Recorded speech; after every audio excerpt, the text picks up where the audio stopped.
Grand canyon west റിമിലെ സന്ദർശനത്തിന് ശേഷം Las Vegas നഗരത്തിൽ തിരിച്ചെത്തുമ്പോൾ ഒരു മഴ പെയ്ത് തോർന്നിരിക്കുന്നു. നേർത്ത ഇരുളും പാതയോരത്തെ മന്ദിരങ്ങളിൽ നിന്ന് മഴവെള്ളത്തിൽ പ്രതിഫലിക്കുന്ന ദീപങ്ങളുമെല്ലാം ചേർന്ന് പട്ടണം സുന്ദരമായൊരു കാഴ്ചയാകുന്നു. നെവാദ മരുഭൂമിയിൽ ഈ മഴക്കാഴ്ച അപൂർവമാണ്. ആകാശം മൂടിക്കെട്ടി നിൽക്കുന്നു. താഴെ വൈദ്യുതി ദീപങ്ങളുടെ പ്രഭയിൽ മുങ്ങി നിൽക്കുന്ന ലാസ് വേഗാസ്. അതിഗംഭീരമായ ഒരു രാത്രി ഉത്സവത്തിനായി ചുറ്റുവിളക്ക് ചാർത്തി നിൽക്കുന്ന നഗരം. നേരം 8 മണിയായിട്ടുണ്ട്. മഞ്ഞുകാലം ആരംഭിക്കാത്തതിനാലാണ് പകൽ വെളിച്ചം ഇപ്പോഴും മങ്ങി അങ്ങനെ നിൽക്കുന്നത്. ലാസ് വേഗാസ് നഗരത്തിലേക്ക് പ്രവേശിക്കുമ്പോൾ ഫിയസ്റ്റെ പോലുള്ള കാസിനോ റിസോർട്ടുകളുടെ കാഴ്ച സ്വീകരിക്കുകയാണ്. ലാസ് വേഗാസ് സ്ട്രിപ്പ് എന്ന തെരുവിന് ഇരുവശവുമായാണ് ഇവിടെ ഏറ്റവും അധികം കാസിനോകൾ ഉള്ളതെങ്കിലും സ്ട്രിപ്പിന് പുറത്തുമുണ്ട് നിരവധി എണ്ണം. ഈ ഭാഗം നഗരത്തിന്റെ റെസിഡൻഷ്യൽ ഏരിയകളാണ്. ഹോട്ടലുകളിലും റിസോർട്ടുകളിലും കാസിനോകളിലും നൂറുകണക്കായ റെസ്റ്റോറന്റുകളിലുമെല്ലാം കൂടി ലക്ഷക്കണക്കിന് ആളുകൾ ജോലി ചെയ്യുന്നുണ്ട് ലാസ് വേഗാസിൽ. നെവാദ സംസ്ഥാനത്തെ തന്നെ ഏറ്റവും ജനസാന്ദ്രതയേറിയ പട്ടണമാണിത്. ഇന്ത്യക്കാർ, പ്രത്യേകിച്ച് മലയാളികൾ നിരവധിയുണ്ട് ഈ പട്ടണത്തിൽ. സീസണിൽ ഓരോ ദിവസവും 1,00,000 മുതൽ 80,000 വരെ ടൂറിസ്റ്റുകൾ ലാസ് വേഗാസിൽ എത്തുന്നുണ്ടെന്നതാണ് മറ്റൊരു കണക്ക്. ഇവർക്കെല്ലാം താമസ സൗകര്യം ഒരുക്കുന്നു പട്ടണം. കൂറ്റൻ പാർക്കിംഗ് ബേകളാണ് വലതുവശത്ത് കാണുന്നത്. പിന്നെ പ്രകാശത്തിൽ ആറാടി നിൽക്കുന്ന വമ്പൻ കാസിനോകളുടെ കാഴ്ചകൾ. 8:30 മണിയാവുമ്പോഴേക്കും മുറിയെടുത്തിരിക്കുന്ന ഹാറാസ് കാസിനോ ഹോട്ടലിൽ എത്തണമെന്ന ലക്ഷ്യത്തോടെയാണ് ഞങ്ങൾ പോകുന്നത്. പണം വെച്ച് നടത്തിയിരുന്ന ചൂതുകളി ഗെയിമിംഗ് എന്ന പേരിൽ നിയമവിധേയമാക്കാൻ നെവാദ സംസ്ഥാന ഭരണകൂടം തീരുമാനിച്ചതോടെ ദ്രുതഗതിയിൽ വളർന്ന പട്ടണമാണ് ലാസ് വേഗാസ്. ഈ നഗരത്തിന് ഇന്ന് കാണുന്ന ഈ തിളക്കം 1980-കളിൽ മാത്രമാണ് കൈവന്നതെന്നതാണ് ഒരു സവിശേഷ കാര്യം. അതിനു മുൻപും ഇവിടെ കാസിനോകൾ ഉണ്ടായിരുന്നെങ്കിലും പൂർണ്ണതോതിലുള്ള ഒരു ഉല്ലാസ നഗരമായി ലാസ് വേഗാസ് മാറിയിരുന്നില്ല. സ്ട്രിപ്പിലൂടെയാണ് ഇപ്പോൾ യാത്ര. 1989-ൽ സ്റ്റീവ് വിയാൻ എന്ന വ്യവസായി ദ മിറാഷ് എന്ന മെഗാ കാസിനോ റിസോർട്ട് ആരംഭിച്ചതോടെയാണ് സ്ട്രിപ്പിന് പുതിയ മുഖം കൈവന്നത്. 6.8 കിലോമീറ്റർ നീളമുള്ള ഒരു തെരുവാണ് സ്ട്രിപ്പ്. ലോകത്തെ തന്നെ ഏറ്റവും വലിയ ഹോട്ടലുകളിലും റിസോർട്ടുകളിലും പലതും സ്ട്രിപ്പിന് ഇരുവശവുമായാണ് സ്ഥിതി ചെയ്യുന്നത്. നഗരത്തിൽ ഗംഭീരമായൊരു മഴ പെയ്ത് തോർന്നിരിക്കുന്നു. മഴ തോർന്നതിനാൽ ആളുകൾ തെരുവിലേക്ക് ഇറങ്ങിത്തുടങ്ങിയിരിക്കുന്നു. ഞങ്ങൾ താമസിക്കുന്ന ഹാറാസ് കാസിനോ ഹോട്ടലിന് മുന്നിലേക്കാണ് എത്തിയിരിക്കുന്നത്.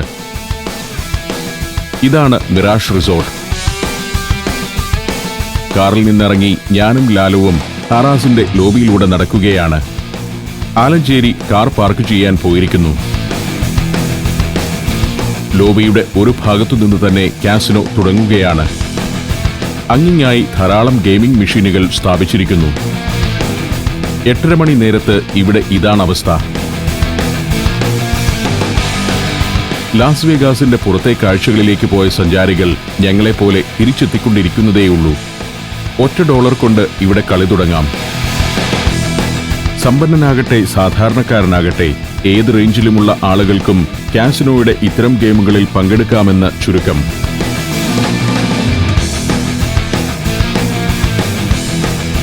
ലാലു ഒരു രസത്തിന് $1 കളിക്കായി ഒരു ചെറു മെഷീന് മുന്നിൽ സ്ഥാനം പിടിച്ചു. ആദ്യ $1 തീർന്നു. $1 കൂടിയിട്ടു. അതുകൂടി പോയി കിട്ടിയതോടെ കളി മതിയാക്കി എണീറ്റു. ഹാറാസിനടുത്ത് സ്ട്രിപ്പിൽ തന്നെയുള്ള വെനീഷ്യൻ എന്ന കാസിനോയിലേക്കാണ് അടുത്തതായി ഞങ്ങൾ കയറി ചെന്നത്. വെനീസ് നഗരത്തിന്റെ തീമിലുണ്ടാക്കിയ കാസിനോ. ഒരു കൃത്രിമ ജലാശയത്തിലാണ് അത് സ്ഥിതി ചെയ്യുന്നത് തന്നെ. വെനീസിലെ പ്രധാന ലാൻഡ്മാർക്കുകളെല്ലാം ഇവിടെ കാണാമെന്നതാണ് പ്രത്യേകത. ഡോജസ് പാലസ് എന്ന കൊട്ടാരം, സാൻ മാർക്കോ ക്യാമ്പനിൽ, റിയാൾട്ടോ ബ്രിഡ്ജ് എന്നിവയെല്ലാം. കാസിനോയ്ക്കകം മധ്യകാല വെനീസിലെ പ്രൗഢമായ കൊട്ടാരക്കെട്ടുകളെ ഓർമ്മിപ്പിക്കുന്നു. 5 ഡയമണ്ട് പദവിയുള്ള ലക്ഷറി ഹോട്ടലും കാസിനോ റിസോർട്ടുമാണ് വെനീഷ്യൻ. 4049 മുറികളും 3068 സ്യൂട്ടുകളുമുള്ള ഈ കൂറ്റൻ പ്രോപ്പർട്ടി 1999 മെയ് മാസത്തിലാണ് അതിഥികളെ സ്വീകരിച്ചു തുടങ്ങിയത്. വെനീഷ്യൻ, സീസേഴ്സ് പാലസ് തുടങ്ങി നിരവധി ആഡംബര കാസിനോകളാണ് ലാസ് വേഗാസിലുള്ളത്.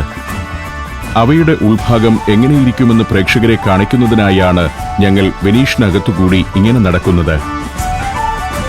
കൂറ്റൻ ഹാളുകൾ, അതിന്റെയൊക്കെ മച്ചിൽ പഴയ കൊട്ടാരക്കെട്ടുകളെ ഓർമ്മിപ്പിക്കുന്ന വലിയ പെയിന്റിങ്ങുകളും സുവർണ അലങ്കാരപ്പണികളും. ആഡംബരത്തിന്റെ അവസാന വാക്കാണ് ഈ റിസോർട്ടുകളെന്ന് തോന്നും. കൊട്ടാരക്കെട്ടുകളുമായി ഇതിനുള്ള പ്രകടമായ വ്യത്യാസം ഇതിനുള്ളിൽ ഷോപ്പുകളുടെ നിരയുണ്ടെന്നതാണ്. ആധുനിക കാലത്തെ മോഡേൺ ഉൽപ്പന്നങ്ങളുടെ ഷോറൂമുകളും ധാരാളം.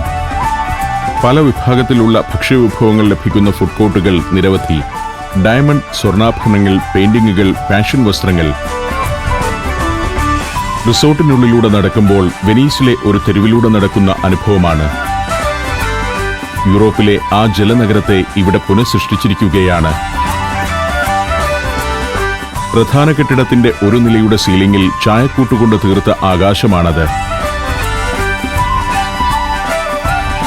മൊത്തമായി എയർ കണ്ടീഷൻ ചെയ്ത ഒരു വെനീസ് നഗരം. വെനീസിലേതുപോലുള്ള കെട്ടിടങ്ങളും തെരുവുകളും മാത്രമല്ല, നടന്നെത്തുന്നത് പല പല കനാലുകളുടെ അരികിലേക്കാണ്. വെനീസിന്റെ അതേ ഫീൽ നൽകുന്ന കനാലുകൾ, അതിൽ വെനീസിന്റെ മുഖമുദ്രയായ കറുത്ത ഗൊണ്ടോളകൾ, വെനീഷ്യൻ രീതിയിൽ വസ്ത്രം ധരിച്ച തുഴച്ചിൽക്കാർ, സഞ്ചാരികൾക്കായി പാട്ടുകൾ പാടിക്കൊണ്ട് തുഴച്ചിൽക്കാരൻ ഗൊണ്ടോള തുഴയുന്ന കനാലുകൾ. ഇതൊരു അത്ഭുത നിർമ്മിതി തന്നെയാണ്. ഒരു റിസോർട്ടിന്റെ ബിൽഡിംഗ് കോംപ്ലക്സിനകമാണ് ഇതെന്നോർക്കണം. ലാസ് വേഗാസിലെത്തുന്ന ഏതൊരാൾക്കും ഇത്തരം റിസോർട്ടുകൾക്കുള്ളിലൂടെയെല്ലാം ചുറ്റി നടക്കുകയും കാഴ്ചകൾ ആസ്വദിക്കുകയും ചെയ്യാം. അതിന് എൻട്രി ഫീസോ ടിക്കറ്റോ ഒന്നുമില്ല. റിസോർട്ടിലെ താമസക്കാരാവും ഇങ്ങനെ കനാലിലൂടെ ഗൊണ്ടോളയിൽ നീങ്ങുന്നത്. തുഴച്ചിൽക്കാരൻ യാത്രികർക്ക് പാട്ടുപാടിക്കൊടുക്കുന്നു. വെനീസിൽ പരമ്പരാഗതമായി നിലനിൽക്കുന്ന ഒരു രീതിയാണിത്. കെട്ടിടത്തിനകത്തുകൂടി വളഞ്ഞു പുളഞ്ഞ് കുറെ ദൂരത്തോളമുണ്ട് ഈ കനാൽ. കെട്ടിടത്തിൽ 4-ാം നിലയുടെ മുകളിലാണ് ഈ കനാൽ എന്നതാണ് സവിശേഷമായ കാര്യം. വെനീസിന്റെ തെരുവുകളിലൂടെ ഞങ്ങൾ അങ്ങനെ നടക്കുകയാണ്. ദുബായിലെ ഇബൻ ബത്തൂത്ത എന്ന മാൾ ഈ വെനീഷ്യൻ റിസോർട്ടിനെ മാതൃകയാക്കി എന്നോണമാണ് പണിതിരിക്കുന്നത്. ഗൾഫ് നാടുകളിലെ പല ആധുനിക പട്ടണങ്ങൾക്കും മാതൃകയും പ്രചോദനവുമായത് മരുഭൂമിയിൽ ഉയർന്നു വന്ന ലാസ് വേഗാസ് തന്നെയാണ്. മരുഭൂമിയെ എങ്ങനെ ഉല്ലാസ വ്യവസായത്തിന്റെ കേന്ദ്രമായി വികസിപ്പിക്കാമെന്ന് ലോകത്തിന് കാണിച്ചുകൊടുത്ത നഗരമാണിത്. റെസ്റ്റോറന്റുകൾക്കിടയിലൂടെ നടന്ന് വീണ്ടും എത്തിയിരിക്കുന്നത് കനാലിന്റെ സമീപത്തേക്കാണ്. നെവാദയിലെ പാരഡൈസ് ആസ്ഥാനമായുള്ള ലാസ് വേഗാസ് സാൻഡ്സ് കോർപ്പറേഷനാണ് ഈ വെനീഷ്യൻ റിസോർട്ടിന്റെ ഉടമസ്ഥർ. അവരുടെ ഇതേ വിധമുള്ള ഒരു റിസോർട്ട് ചൈനയിലെ മക്കാവു ദ്വീപിലുണ്ട്. തറവിസ്തീർണത്തിന്റെ കാര്യത്തിൽ ലോകത്തെ ഏറ്റവും വലിയ 7ാമത്തെ കെട്ടിടമാണത്. ലോകത്തെ ഏറ്റവും വലിയ കാസിനോ ഹോട്ടലും അതുതന്നെ. 1999 നിർമ്മിതമാകുന്ന കാലത്ത് ലോകത്ത് ഏറ്റവും അധികം പണം ചെലവഴിച്ച് നിർമ്മിച്ച റിസോർട്ടായിരുന്നു ലാസ് വേഗാസിലെ ഈ വെനീഷ്യൻ. $1.5 ബില്യൺ ആയിരുന്നു ഇതിന്റെ നിർമ്മാണ ചെലവ്. പണമെറിഞ്ഞ് പണം കൊയ്യുന്നതാണല്ലോ വിനോദ വ്യവസായത്തിന്റെ രീതി. ഈ റിസോർട്ടിലെ നൈറ്റ് ക്ലബിൽ നിന്നു മാത്രമുള്ള പ്രതിവർഷ വരുമാനം $60 മില്യൺ. മുറിവാടക, റെസ്റ്റോറന്റുകൾ, ഷോപ്പുകൾ, സേവനങ്ങൾ എന്നിവയിലൂടെ ലഭിക്കുന്ന കോടികൾ വേറെ. ശരിക്കും ഒരു ചെറുപട്ടണം തന്നെയാണ് ലാസ് വേഗാസിലെ ഇത്തരം ഓരോ റിസോർട്ടുമെന്ന് പറയാം. ഫിലാഡൽഫിയ ആസ്ഥാനമായി പ്രവർത്തിക്കുന്ന സ്റ്റബിൻസ് അസോസിയേറ്റ്സ് എന്ന സ്ഥാപനമാണ് ഈ റിസോർട്ട് രൂപകൽപ്പന ചെയ്ത് നിർമ്മിച്ചത്. നിർമ്മാണത്തിന് മുന്നോടിയായി കമ്പനിയിലെ എഞ്ചിനീയർമാരും ഡിസൈനർമാരും ഇറ്റലിയിലെ വെനീസ് സന്ദർശിച്ച് വിശദമായൊരു രൂപരേഖ തയ്യാറാക്കിയിരുന്നു. ലോകപ്രശസ്ത ഇന്റീരിയർ ഡിസൈൻ കമ്പനിയായ വിൽസൺ അസോസിയേറ്റ്സിനായിരുന്നു കാസിനോയുടെ ഉൾഭാഗം ആഡംബരത്തോടെ ക്രമീകരിക്കാനുള്ള ചുമതല. കനാലിന്റെ തീരത്തിട്ടിരിക്കുന്ന ബെഞ്ചുകളിൽ കാഴ്ച കണ്ടങ്ങനെയിരിക്കാം. അല്ലെങ്കിൽ കടകളിൽ ഷോപ്പിങ്ങിന് കയറാം. ഇടയ്ക്ക് ഇത്തരം ഗുഹാവഴികളുണ്ട്. ഇതെല്ലാം യഥാർത്ഥ വെനീസിലുമുള്ളതാണ്.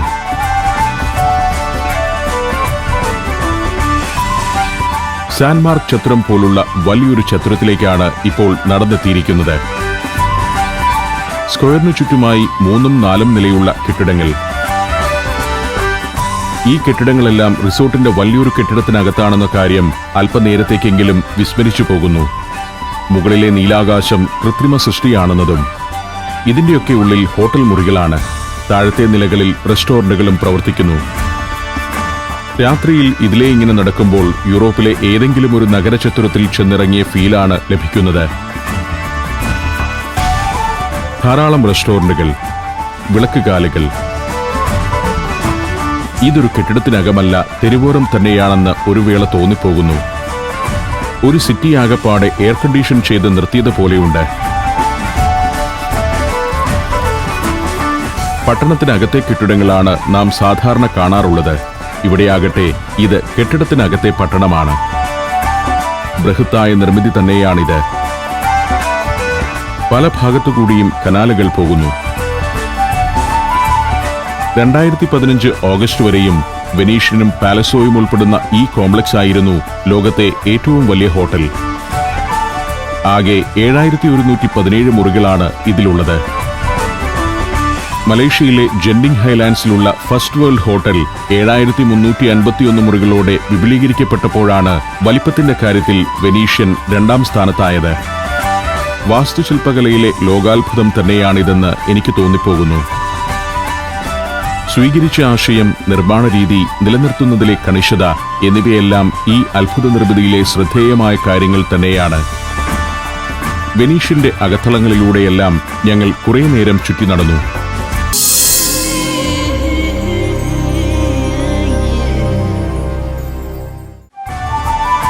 അടുത്തതായി പോകുന്നത് വെനീഷ്യന്റെ ഹോട്ടൽ ഏരിയയിലേക്കാണ്. ഗസ്റ്റുകൾ താമസിക്കുന്ന ഭാഗത്തേക്ക്. എല്ലാ ആഡംബരത്വവുമുള്ള ഭാഗം. പല കോണുകളിലേക്കുണ്ട് നീണ്ടുപോകുന്ന കോറിഡോർ. മുറികളിലേക്കുള്ള കോറിഡോറുകളാണിത്. ഇടുങ്ങിയ നടവഴികളല്ല. നല്ല വീതിയിൽ വളരെ നീളത്തിൽ ഒരു ഹാൾ പോലെ കിടക്കുകയാണ് വില കൂടിയ പരവതാനി വിരിച്ച ഇടനാഴി. ഇതിന്റെ ഇരുവശത്തും സ്യൂട്ട് റൂമുകളാണ്. Bedroom, living room, dining area എന്നിവയെല്ലാം ഉണ്ടാകും അതിൽ. ലോകത്തിന്റെ നാനാഭാഗത്തു നിന്നും കാസിനോയിൽ വിശ്രമത്തിനും ചൂതാട്ടത്തിനും എത്തുന്ന ധനികരും, കോൺഫറൻസുകൾക്കും സെമിനാറുകൾക്കും എത്തുന്ന ഉദ്യോഗസ്ഥ പ്രമുഖരും, അവാർഡ്ദാന ചടങ്ങുകൾക്കെത്തുന്ന താരങ്ങളുമെല്ലാം താമസിക്കുന്നത് ഇത്തരം സൂട്ടുകളിലാണ്. വെനീഷ്യന്റെ പല നിലകളിലൂടെ കയറിയും ഇറങ്ങിയും നടക്കുകയാണ് ഞങ്ങൾ. കുറെ ചെന്നു കഴിയുമ്പോൾ പുറത്തേക്കുള്ള വഴി ഏതെന്ന് തന്നെ സംശയമാകും. ഒരു ഊഹം വെച്ച് ഞങ്ങൾ വെനീഷ്യനിൽ നിന്നും പുറത്തേക്ക് നടക്കുകയാണ്. റെസ്റ്റോറന്റുകൾ, ബാറുകൾ, വില കൂടിയ ഉൽപ്പന്നങ്ങൾ ലഭിക്കുന്ന ഷോപ്പുകൾ എന്നിവ റിസോർട്ടിന്റെ ഏതു ഭാഗത്തുമുണ്ട്. വഴികളിലൂടെയെല്ലാം ആളുകൾ ചുറ്റി നടക്കുന്നു. നടന്നാലും തീരാത്ത വലിയൊരു കോംപ്ലക്സ് തന്നെയാണ് വെനീഷ്യൻ. റിസോർട്ടിന് പ്രധാനമായ ഒരു ലോബി ഇല്ലെന്നു തന്നെ പറയാം. പല ലോബികളിലൂടെ ഇപ്പോൾ ഞങ്ങൾ കടന്നുപോയിരിക്കുന്നു. ഓരോ ലോബിയും പ്രൗഢഗംഭീരമാണ്. ആധുനിക കാലത്ത് നമ്മെ അതിശയിപ്പിക്കുന്ന കൊട്ടാരക്കെട്ടുകൾ തന്നെയാണിതെന്ന് പറയാം. ആഡംബരത്തിന്റെ അവസാന വാക്കാണെങ്കിലും നിയമപ്രശ്നങ്ങളിൽപ്പെട്ട് വൻ തുക പിഴയൊടുക്കേണ്ടി വന്നിട്ടുണ്ട് വെനീഷ്യൻ റിസോർട്ടിന്. 2004 ഗെയിമിംഗ് കൺട്രോൾ ബോർഡ് നടപടിയിൽ നിന്ന് രക്ഷപ്പെടാൻ $1 മില്യൺ ഒരാൾക്ക് നഷ്ടപരിഹാരമായി നൽകിയത്. 2013 ക്രമക്കേടുകളെ തുടർന്ന് ഇവർ $47.4 മില്യൺ പിഴ അടയ്ക്കേണ്ടതായും വന്നു. പല തീമിലാണ് ഇതൊരുക്കിയിരിക്കുന്നത്. സുന്ദരിമാരുടെ പ്രതിമകളിൽ പൂക്കൾ കൊണ്ടാണ് വസ്ത്രമണിയിച്ചിരിക്കുന്നത്. വെനീഷ്യനോട് ചേർന്നു തന്നെയാണ് ഞങ്ങൾ താമസിക്കുന്ന ഹാറാസ് ഹോട്ടൽ. അതിന്റെ കോറിഡോറിലൂടെ മുറിയിലേക്ക് നടക്കുകയാണ്. ഇന്നത്തെ സഞ്ചാരം മതിയാക്കാം. അടുത്ത ദിനം രാവിലെ 8 മണിക്ക് തന്നെ പതിവ് പോലെ ഞങ്ങൾ ദീർഘമായൊരു യാത്ര പുറപ്പെട്ടിരിക്കുകയാണ്. ലാസ് വേഗാസ് സ്ട്രിപ്പ് എന്ന പാതയിലൂടെയാണ് കാർ നീങ്ങുന്നത്. 1990-കൾക്ക് ശേഷം ലാസ് വേഗാസിന്റെ ഉല്ലാസ വ്യവസായം കേന്ദ്രീകരിച്ചിരിക്കുന്നത് സ്ട്രിപ്പിന്റെ ഇരുവശവുമായാണ്.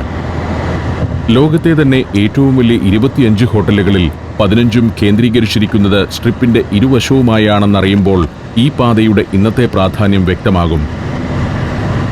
ഹോട്ടലുകളും റിസോർട്ടുകളും മാത്രമല്ല, സഞ്ചാരികളെ ആകർഷിക്കുന്ന മറ്റു നിരവധി വമ്പൻ കേന്ദ്രങ്ങളും ഈ പാതയുടെ വശങ്ങളിലുണ്ട്.